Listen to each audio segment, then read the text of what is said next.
runs for the hills and doesn't leave a letter. That way the impact will be much better, away from the man that she's grown so fearful of. Who would you be most willing to date in the band and why? To date in the band? This is an offshoot of the fanfic, isn't it? The cab was forced to answer it too, so you're not like alone. if you were to become a girl and then have to date someone in the band. Or if I was gay, who would I date? Yeah. If I was gay, I would date... Well, Chiseled's probably the most kind-hearted. I'd say the Butcher is probably the craziest in the sack. Adam's a sweetheart. Mike's, a manly man. I'd probably... Oh, this is so weird. I'd probably pick the Butcher just because of his physique. Let's just say that. What was the hardest song for you to write?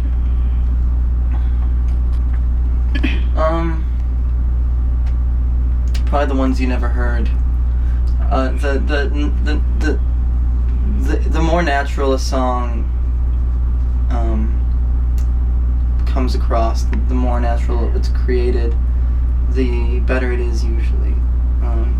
Hardest emotionally, writing Santi was difficult for me for many reasons, but lyrically, I was definitely going through sort of a rough patch. The whole band was a little confused as what to do, but I think that we really got something special in that album, and lyrically it's very much self-reflective and questioning, yourself, and more of a journey to find what the answer is. Whereas on the new album, I definitely feel like I found what I was looking for between Santi and Fast Times. I feel like I became comfortable with who I am and what my voice is, but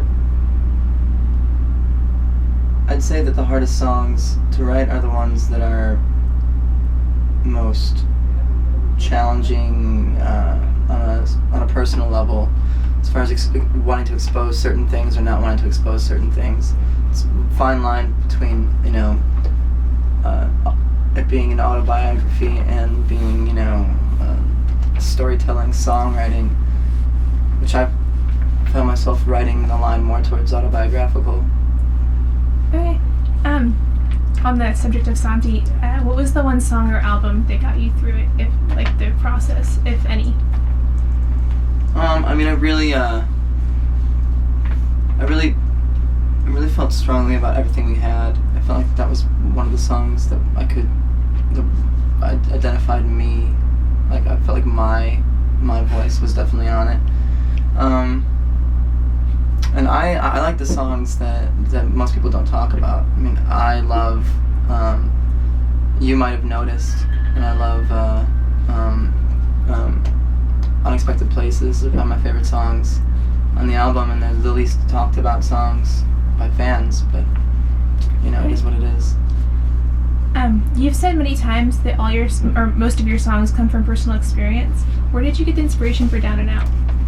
Down and Out was the first song that I felt like I was comfortable talking about my parents' relationship when I was young, and dealing with domestic abuse, and being young and sort of through a child's eyes. But looking back on it, the song also takes a big turn halfway through. The song, moving on towards, friendship and inspiration, and it's a pretty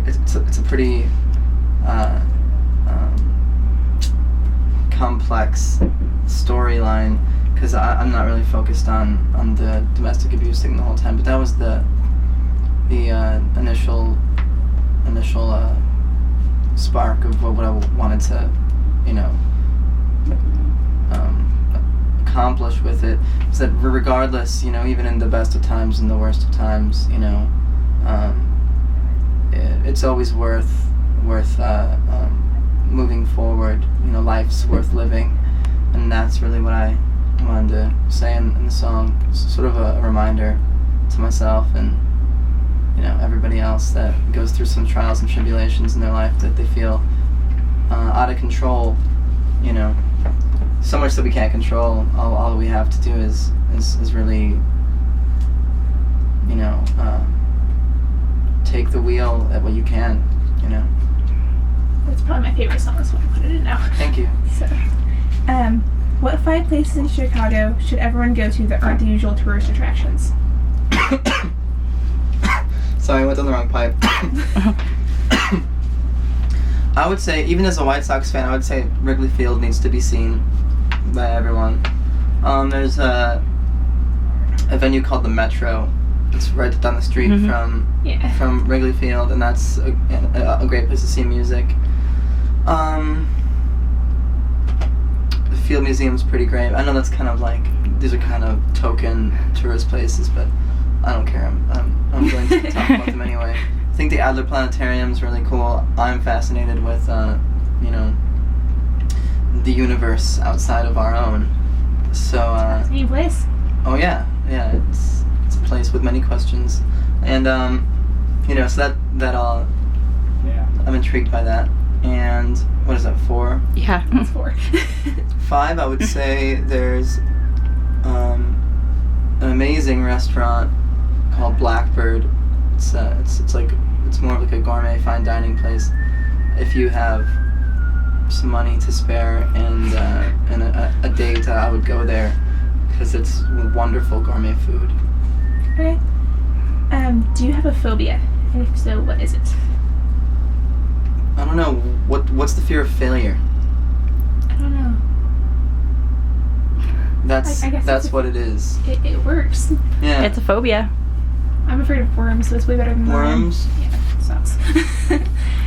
If you had a time machine, what era would you want to visit first, including the future? Sucks. I